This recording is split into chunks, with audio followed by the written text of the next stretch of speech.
Hi అండి అందరికీ. ఈరోజు చల్లమిరపకాయలు చేసుకోవడానికి ఇట్లాంటి మిర్చి తీసుకొచ్చుకోవాలి. ఇట్లా ఘాట్లు పెట్టాలి, దీనికి ఇట్లా చీరుకోవాలి.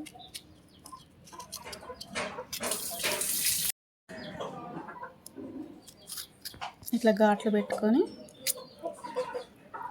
అన్నిటికీ ఇట్లానే పెట్టుకోవాలి. సీడ్స్ తీయకుండా ఏం కాదండి, ఇవి సీడ్స్ ఉంటే కూడా ఏం కాదు. అలానే ఇవన్నీ పచ్చిమిర్చి ఇలా చీల్చుకొని పెట్టుకోవాలి.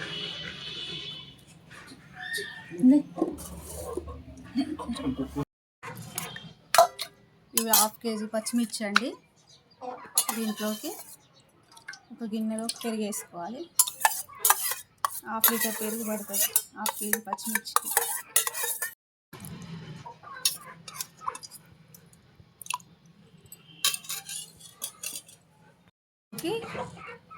దొడ్డుప్పు వేసుకోవాలి.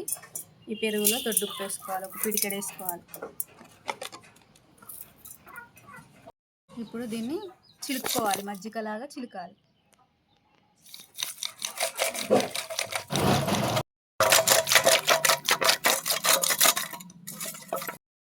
ఉప్పు అంతా కరిగేటట్టు కలుపుకోవాలి మజ్జిగని.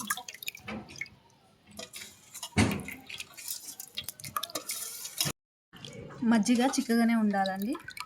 మజ్జిగలో మనం కట్ చేసి పెట్టుకున్న పచ్చిమిర్చి వేసుకుందాం. ఇవి నైట్ మొత్తం ఈ మజ్జిగలోనే ఉండాలి. ఈ మజ్జిగలోనే నానాలి పచ్చిమిర్చి నైట్ మొత్తం. రేపు మార్నింగ్ ఎండ వచ్చిన తర్వాత ఎండలో ఒక క్లాత్ పైన పెట్టుకోవాలి.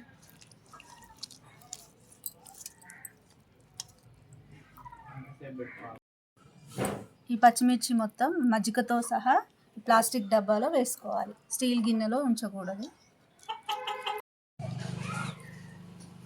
ఇట్లా ప్లాస్టిక్ డబ్బాలో వేసుకోవాలి. ఈ మిర్చిని రేపు మజ్జిగలోంచి తీసి నైట్ మొత్తం ఇట్లనే ఉంచి రేపు మార్నింగ్ ఎండ వచ్చిన తర్వాత ఇట్లా మిర్చి మాత్రమే తీసి ఎండబెట్టుకోవాలి క్లాత్ పైన.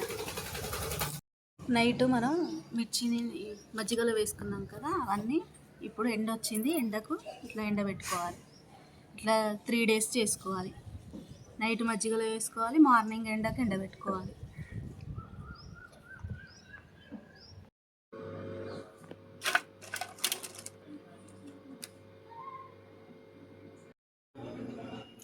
హాయ్ అండి అందరికీ.